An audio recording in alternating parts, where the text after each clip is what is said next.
I come from a tradition that I only heard of Boxing Day and Kwanzaa a few years ago, and I had heard the name Hanukkah all my life, but I didn't really know what it was until I looked it up and started learning about it. So, this is really fascinating stuff, especially if you put it in the historical context.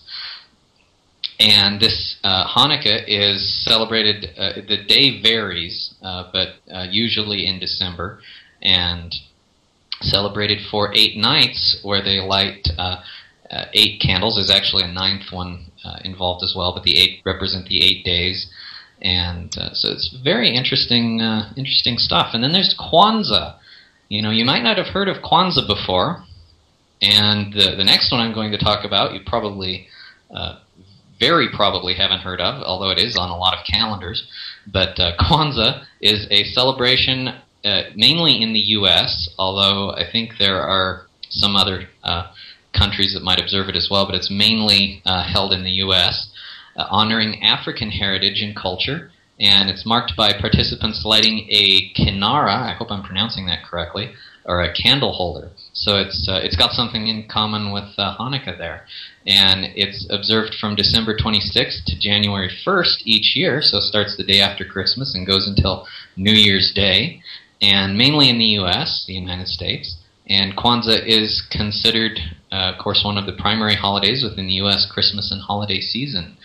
And Kwanzaa consists of 7 days of celebration featuring activities such as candle lighting and pouring of libations, and culminating in a feast and gift-giving. And it was created by Ron Karenga, I hope I'm pronouncing that correctly as well, and was first celebrated from December 26th, 1966 to January 1st, 1967. So this is a much more recent holiday and honors the African American community and all that they mean to our country. So this is a great another perspective on the Christmas season that we can appreciate also. And then the next one is one, again, that I had no idea about and until I actually looked it up. I saw it on my calendar and I thought, well, what on earth is that? So I looked it up. I think I looked it up online, or that was a while ago, so I might have actually used a regular encyclopedia, I don't recall. But I looked it up, and it's called Boxing Day. I thought, well, okay, this is odd. Is this a celebration of professional boxing?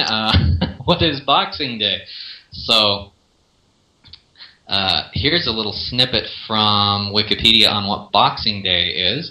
And it's basically a Canadian and UK holiday that goes back to the time when people had servants and slaves in their household, and they would leave a box, thus the Boxing Day name, a box of gifts out for the servants one night a year as a way of showing their appreciation. And I don't know if they all did, but certainly the ones of a more benevolent nature wanted to show their appreciation, recognizing that the servants do a lot and should be thanked, and so they started this way of appreciating them. And Boxing Day, according to Wikipedia, it says is a bank holiday or a public